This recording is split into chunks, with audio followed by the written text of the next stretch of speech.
Previous classes में आप सभी ने देखा था कि डिमांड होता क्या है। डिमांड के डिटरमिनेंट्स कौन कौन से हैं, कौन कौन से ऐसे फैक्टर्स हैं जो कि डिमांड को डिटरमाइन करते हैं किसी गुड्स के लिए। उसके बाद हम लोगों ने देखा था कि लॉ ऑफ डिमांड क्या होता है, मांग किस नियम पे चलता है। और मांग का नियम था कि higher the price lower the demand and lower the price higher the demand. इन सभी चीजों के बाद हम लोगों के सामने आता है टाइप्स ऑफ डिमांड। तो डिमांड को दो भागों में हम विभाजित कर सकते हैं। एक तो होता है इंडिविजुअल डिमांड और दूसरा होता है मार्केट डिमांड।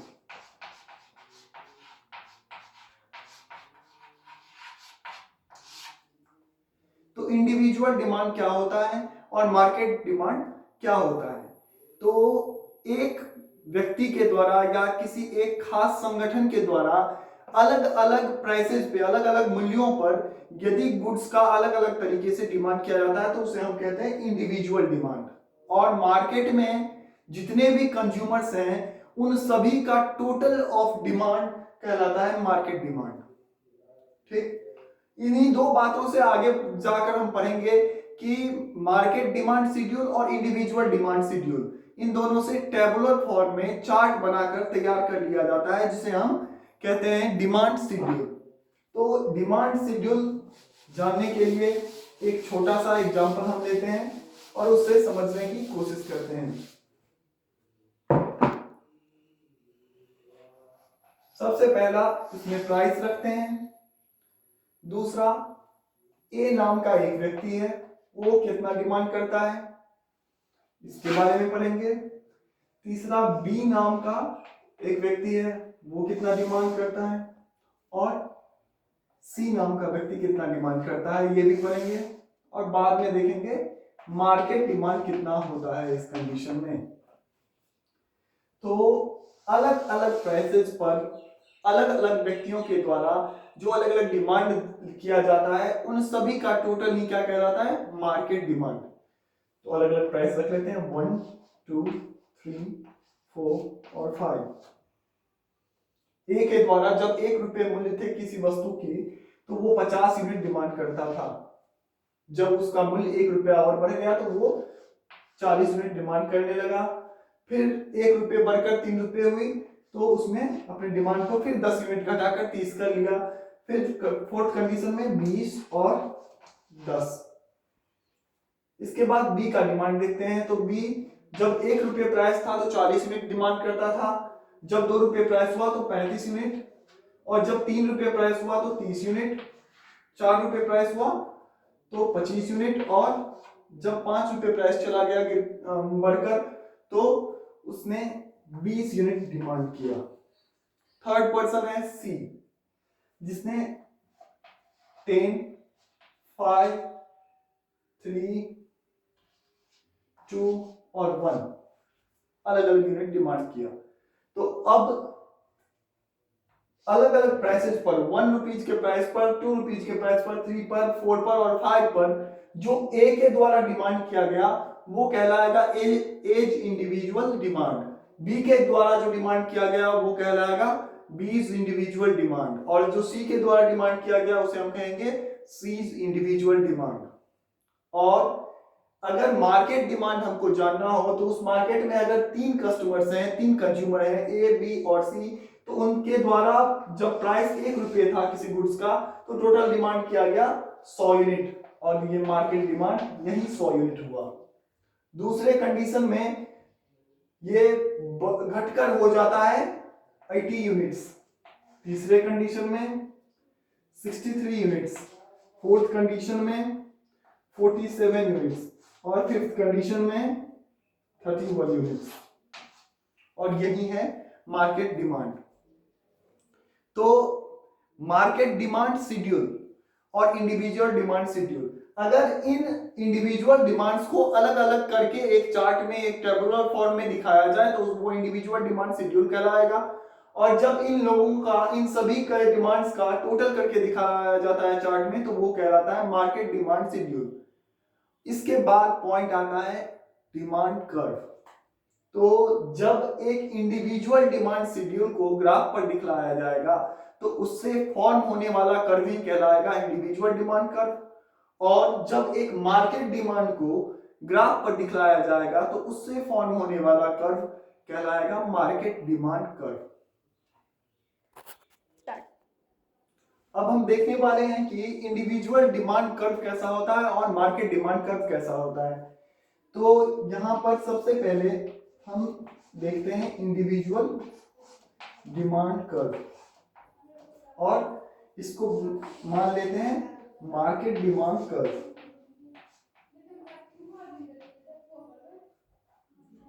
तो जो इंडिविजुअल डिमांड डाटा हमारे पास थे वो थे ए व्यक्ति के, बी के और सी के। किसी इन तीनों में से किसी एक का हम इंडिविजुअल डिमांड कर्व यहां पर देख लेते हैं कि प्राइस जब 1 2 3 या 4 या 5, हम यहां पर आप लोगों के सामने ना तो ग्राफ को सही तरीके से बनाने की कोशिश कर रहे हैं क्योंकि उसमें हम ज्यादा समय ले सकते हैं। तो यहां पर सिंपली आपको दिखाना चाहते हैं कि ये रहा इंडिविजुअल डिमांड कर्व। जब एक व्यक्ति के अलग अलग प्राइसेस पे सारी डिमांड्स को एक साथ एक कर्व पर दिखाया जाए, एक ग्राफ पर दिखाया जाए, तो वो फॉर्म होकर कहलाता है इंडिविजुअल डिमांड कर्व। और मार्केट डिमांड में हम लोगों ने देखा था कि वहां पर तीन तीन कंज्यूमर्स थे, तो उसमें से सारे के सारे कंज्यूमर्स का इंडिविजुअल डिमांड कर्व कुछ ऐसा होगा और इन सभी का मार्केट डिमांड कर्व यदि कैलकुलेट करके देखें तो कुछ ऐसा होगा। तो इंडिविजुअल डिमांड कर्व और मार्केट डिमांड कर्व को जानने के बाद हम लोगों के सामने ये दिखाई देता है कि ये डाउनवर्ड फॉलिंग टुवर्ड्स राइट है, ये नीचे की तरफ गिरता है और दाएं तरफ की ओर बढ़ता चला जाता है। इसका क्या कारण है? तो इसके कारण को हम एक पॉइंट देते हैं जिसको कहते हैं rationals for law of demand. तो rationals for law of demand कौन कौन से हैं? तो सबसे पहला रेशनल है सब्स्टिट्यूशन इफेक्ट। चलिए इसको थोड़ा सा हम बोर्ड पर जानने की कोशिश करते हैं कि सब्स्टिट्यूशन इफेक्ट क्या होता है।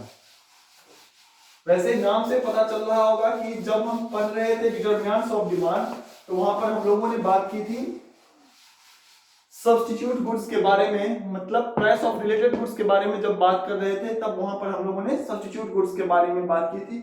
वही इफेक्ट कहलाता है सब्स्टिट्यूशन इफेक्ट, लेकिन इसको थोड़ा अच्छे तरीके से यहां जानने के लिए हम लोग कोशिश करते हैं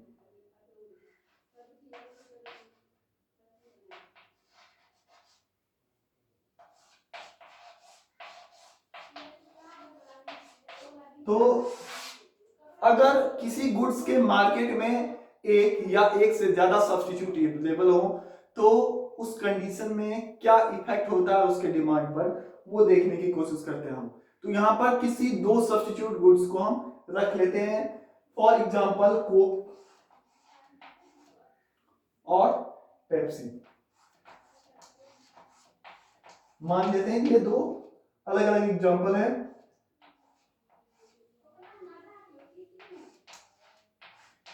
और ये दोनों एक दूसरे का सब्स्टिट्यूट है। यदि किसी व्यक्ति को कोक नहीं मिल पाता है तो वो उसके बदले में पेप्सी कंज्यूम कर सकता है, और जिसको पेप्सी नहीं मिल पा रहा है वो उसके बदले में कोक का कंजम्पशन कर सकता है। तो यहां पर जानने की कोशिश करेंगे कि सब्स्टिट्यूशन इफेक्ट क्या होता है। तो सब्स्टिट्यूशन इफेक्ट यही होता है कि अगर कोक का प्राइस बढ़ जाए तो रिलेटिवली लोग पेप्सी प्रीफर करने लगेंगे, क्योंकि अगर मार्केट में कोक का प्राइस भी 15 रुपये था और पेप्सी का प्राइस भी पहले 15 रुपये ही था, अगर 1 रुपये कोक की कीमत बढ़ जाए और 16 रुपये हो जाए तो 15 और पेप्सी का प्राइस जो है वो कांस्टेंट रहे, तो उस कंडीशन में रिलेटिवली पेप्सी कोक के अपेक्षाकृत चीपर होगा, सस्ता होगा। तो इसी कारण लोग ज्यादा से ज्यादा प्रेफर करने की कोशिश करेंगे उस कंडीशन में पेप्सी को। लेकिन अगर इसी तरह से कोक का प्राइस कम हो जाता है, 14 रुपये हो जाता है, तो फिर लोगों के लिए रिलेटिवली चीपर क्या हो जाएगा? कोक। और जो लोग पहले से पेप्सी भी कंज्यूम करते थे वो अब कोक की तरफ जाने लगेंगे। यही होता है सब्स्टिट्यूशन इफेक्ट। और इससे जुड़ा हुआ होता है दूसरा इनकम इफेक्ट। तो ये इनकम इफेक्ट क्या होता है कि अगर कोई भी गुड्स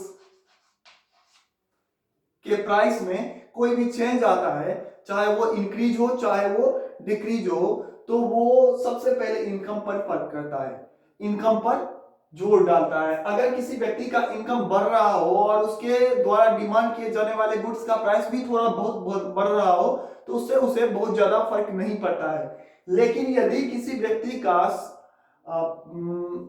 इनकम जो है वो कांस्टेंट हो या फिर घट रहा हो और उसके द्वारा डिमांड किए जाने वाले गुड्स का प्राइस बढ़ रहा हो, तो उस कंडीशन में वो व्यक्ति अपने उस गुड्स को छोड़कर किसी दूसरे गुड्स की तरफ भागता चला जाता है, और यही कहलाता है इनकम इफेक्ट। और इससे ज्यादा इनकम इफेक्ट को जानने के लिए हमने जो पिछले लेक्चर में डिटर्मिनेंट्स ऑफ डिमांड में इनकम ऑफ कंज्यूमर या इनकम के नाम से हेड बताया था, उससे जाकर एक बार जरूर सुने।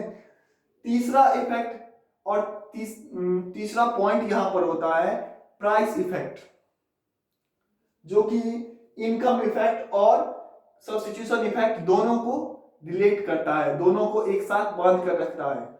और इसके बाद कई सारे ऐसे पॉइंट्स हैं जिसके कारण बस डिमांड कर्व का जो स्लोप होता है वो राइट वार्ड और डाउन की तरफ, नीचे की तरफ आता चला जाता है, दाएं तरफ आता चला जाता है।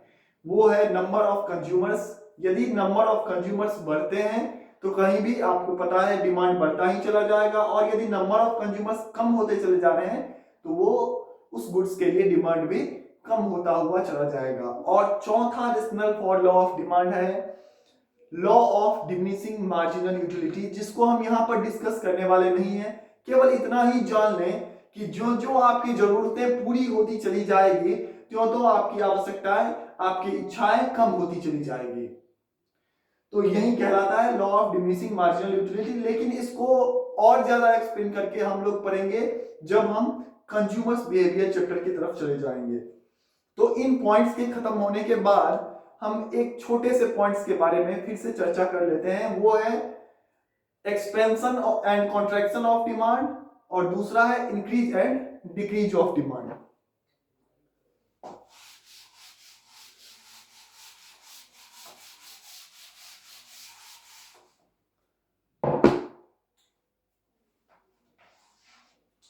तो एक्सपेंशन क्या होता है और कॉन्ट्रैक्शन क्या होता है?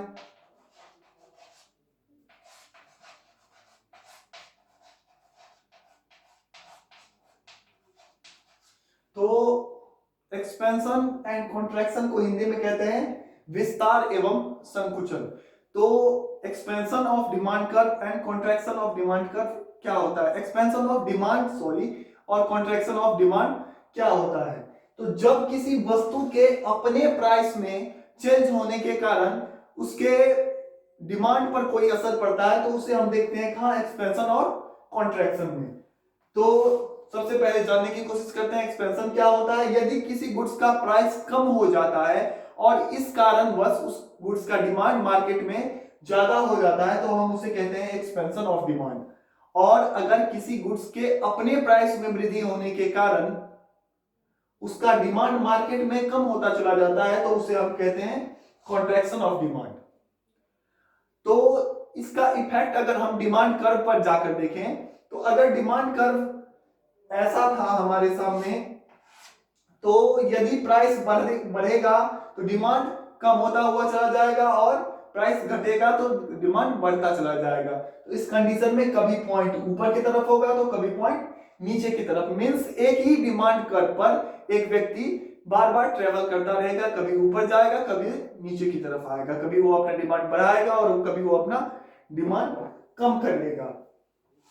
तो expansion and contraction of demand को कर्व की भाषा में movement among demand curve, movement along demand curve के नाम से भी जानते हैं। और दूसरा पॉइंट है हम लोगों का increase and decrease of demand. तो इंक्रीज क्या होता है और डिक्रीज क्या होता है? यहां तो सीधी सी बात है, इंक्रीज का मतलब बढ़ना और डिक्रीज का मतलब घटना। लेकिन ये फैक्टर डिसाइड करते हैं। आप लोग सभी जानते हैं कि डिमांड को डिसाइड करने वाले 5 फैक्टर्स होते हैं। एक तो जिस गुड्स का डिमांड हम करने जा रहे हैं उसका प्राइस, दूसरा उसके रिलेटेड गुड्स का प्राइस, तीसरा कंज्यूमर का इनकम, चौथा टेस्ट एंड प्रेफरेंस और पांचवा अदर फैक्टर्स। तो जब पहला प्राइस ऑफ कमोडिटी में किसी चेंज होने के कारण डिमांड बढ़ता है या घटता है तो उसे हम एक्सपेंशन एंड कॉन्ट्रैक्शन कहते हैं। और डिमांड अगर बढ़ता है केवल प्राइस में चेंज होने को छोड़कर बाकी किसी भी फैक्टर के कारण, चाहे वो इनकम बढ़ जाने के कारण आप डिमांड बढ़ा रहे हो या रिलेटिव गुड्स के प्राइस में अप्स एंड डाउन्स आने के कारण आप अपना डिमांड बढ़ा रहे हो, या फिर आपका टेस्ट किसी चीज के लिए पॉजिटिव हो जाए। फॉर एग्जाम्पल, बहुत सारे लोगों को सब्जी में करेला पसंद नहीं होता है, लेकिन बाद में अगर उन्हें वो अच्छा लगने लगता है तो वो उसे परचेज करने लगते हैं। तो फिर इससे प्राइस पर कोई डिपेंडेंट नहीं होता है। अगर जिसे ये अच्छा नहीं लगता है, जिसे कोई गुड्स अच्छा नहीं लगता है, तो फिर वो प्राइस कम से कम में ही क्यों ना मिल जाए वो खरीदने की कोशिश नहीं करता है। और यदि कोई गुड्स आपको बेहतर लगता है तो उस कंडीशन में आप प्राइस देखते हैं, या फिर कोई भी गुड्स आपको बहुत अच्छा लगता है उस कंडीशन में आप उसे बढ़ते हुए प्राइस पर भी खरीदने की कोशिश करते हैं। तो चले यहां पर इंक्रीज और डिक्रीज की बात करते हुए हम ये जान लें कि प्राइस को छोड़कर, पी डिटरमिनेंट्स ऑफ डिमांड को छोड़कर, पी आर मतलब price of related goods, income, taste and preference और अदर फैक्टर्स, इन चारों में से किसी में भी चेंज होने के कारण यदि किसी गुड्स का डिमांड बढ़ता है तो उसे हम इंक्रीज ऑफ डिमांड कहते हैं। और यदि इन चारों में कोई चेंज होने के कारण किसी गुड्स का डिमांड घट जाता है तो फिर हम उसे डिक्रीज ऑफ डिमांड कहते हैं। अब बात, यदि हम डिमांड कर्व के भाषा में इसे जानने की कोशिश करें तो क्या होगा, तो डिमांड कर्व पर जनरली हम लोग दो ही चीजों को दिखलाते हैं, या तो प्राइस ऑफ कमोडिटी और क्वांटिटी डिमांडेड ऑफ कमोडिटी। तो इंक्रीज और डिक्रीज के लिए हमारे डिमांड कर्व पर कोई जगह नहीं होती है। Means price of related goods, income, taste and preference और अदर फैक्टर्स के लिए हमारे पास कोई जगह नहीं होती है डिमांड कर्व में। इसका मतलब है अगर यदि किसी भी जगह डिमांड में इंक्रीज हो रहा हो या डिक्रीज हो रहा हो तो हम पुराने डिमांड कर्व पर उसे नहीं दिखाकर खत्म कर सकते, हमें उसके लिए नया डिमांड कर्व बनाना होगा और इस प्रोसेस को कहते हैं शिफ्टिंग ऑफ डिमांड कर्व।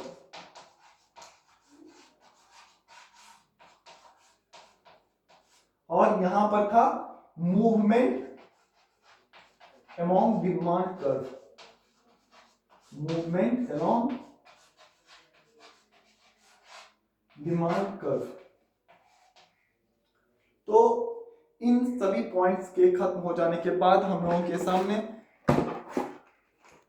के पास दूसरा सबसे इंपॉर्टेंट पॉइंट आता है कि exceptions for law of demand क्या होता है। तो जैसा कि आप सभी जानते हैं एक्सेप्शंस मींस होता है अपवाद। अपवाद का मतलब जो किसी नियम को ना मानता हो, जो किसी नियम को फॉलो नहीं करता हो। तो यहां पर हम जानने की कोशिश कर रहे हैं exceptions for law of demand, मतलब ऐसी बातें, ऐसे कंसेप्ट्स जो कि लॉ ऑफ डिमांड को फॉलो नहीं करते हो। तो इन एक्सेप्शंस को जानने से पहले हमारे लिए एक इंपॉर्टेंट बात है कि फिर से हम एक बार ये जान लें कि हमारा लॉ ऑफ डिमांड क्या था। तो हमारा लॉ ऑफ डिमांड था कि जब बाकी की चीजें कांस्टेंट हो तो अगर किसी गुड्स का प्राइस बढ़ रहा हो तो उसका डिमांड कम हो जाएगा, और अगर किसी गुड्स का प्राइस घट रहा हो तो उसका डिमांड बढ़ जाएगा। तो इस लॉ को कौन कौन सी ऐसी बातें हैं जो फॉलो नहीं करती है। तो सबसे पहली बात है, सबसे पहला पॉइंट है कंस्पिशियस गुड्स।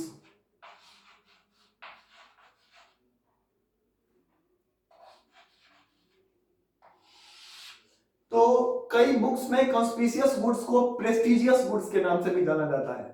तो ये कंस्पिशियस गुड्स होता क्या है ये पहले जाने। तो कंस्पिशियस गुड्स ऐसे गुड्स होते हैं जिनका उपयोग हमारे लिए कुछ नहीं होता है, जो कि हमारी जरूरतों को पूरा तो नहीं करती है, लेकिन फिर भी हम उसे खरीदते हैं। तो क्यों खरीदते हैं, तो वैसे गुड्स को खरीदने से समाज में हमारी प्रतिष्ठा, सम्मान बढ़ता है।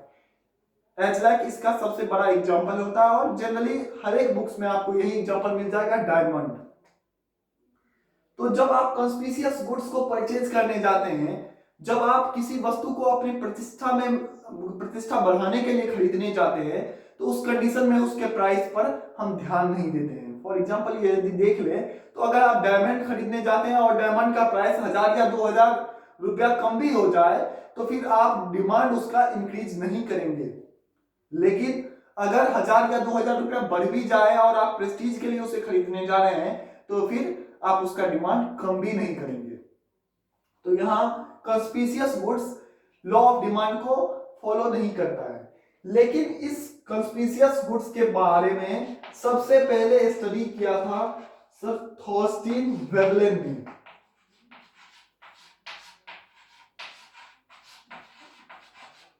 तो इसी कारणवश थॉर्स्टीन वेवलेन के द्वारा इस कंस्पिशियस गुड्स के इफेक्ट को सबसे पहले बार दुनिया के सामने लाया गया था। इसी कारण इस कंस्पिशियस गुड्स को वेवलेन इफेक्ट के नाम से भी जाना जाता है। और हम चलते हैं अगले पॉइंट पर। तो कंस्पिशियस गुड्स के बाद दूसरा पॉइंट है हम लोगों का इंफेरियर गुड्स, जिसके बारे में हम थोड़ा बहुत चर्चा पहले भी कर चुके हैं। शायद आप लोगों को याद हो कि जब हम इनकम के बारे में जान रहे थे डिटरमिनेंट्स ऑफ डिमांड में, तो इनकम के कारण हम गुड्स को इनकम इफेक्ट देखने के लिए हम गुड्स को 3 भागों में बांट दिए थे। एक तो लग्जरी, दूसरा नेसेसिटी और तीसरा इंफीरियर गुड्स। तो वहां पर हमने चर्चा की थी कि इंफीरियर गुड्स ऐसे गुड्स होते हैं जिनका डिमांड तब बढ़ जाता है जब किसी व्यक्ति का इनकम घट जाता है। मीन्स लो क्वालिटी गुड्स भी इसे हम कह सकते हैं। तो इसका जो सीधा सा इफेक्ट इनकम से है, इसके प्राइस से कोई लेना देना नहीं होता है किसी भी इंसान को। अगर किसी भी इंसान का इनकम कम हो रहा है तब वो जाकर इंफीरियर गुड्स का परचेज करेंगे, या नहीं यदि उनका इनकम बढ़ रहा है तो फिर इंफीरियर गुड्स को परचेज करना छोड़ देंगे। भले ही जब आपका इनकम कम हो रहा है तब हम मान लेते हैं कि इंफीरियर गुड्स का प्राइस अगर बढ़ भी रहा है तो भी आप जनरली इंफीरियर गुड्स को ही परचेज करेंगे। और जब आपका इनकम बहुत ज्यादा हो जाता है, बहुत बढ़ जाता है, उस कंडीशन में मान लें इंफीरियर गुड्स का प्राइस सबसे लोएस्ट पोजीशन पर हो, सबसे लोएस्ट स्टेज पर हो, फिर भी आप क्या करेंगे, इंफीरियर गुड्स को परचेज नहीं करेंगे।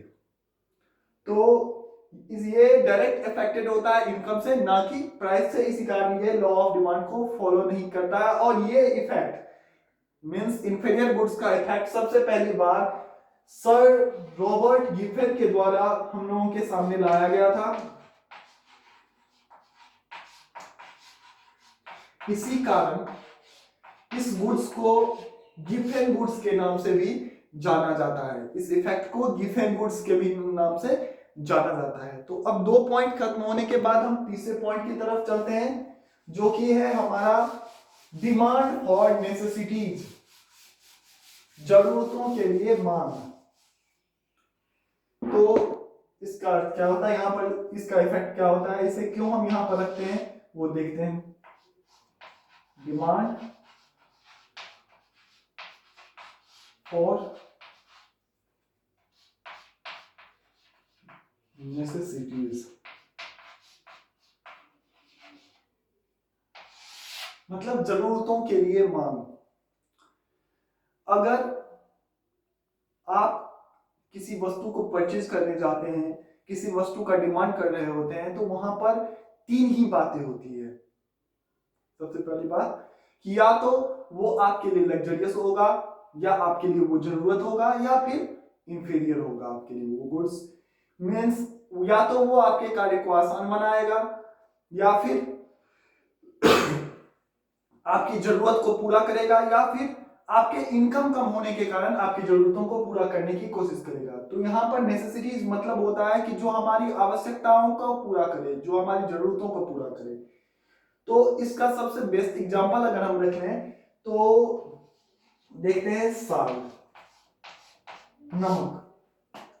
हर एक व्यक्ति इस गुड्स को तो जरूर कंज्यूम करता है, हर एक खाने वाली चीजों में इसका उपयोग किया ही जाता है जनरली, जो कि नमकीन हो।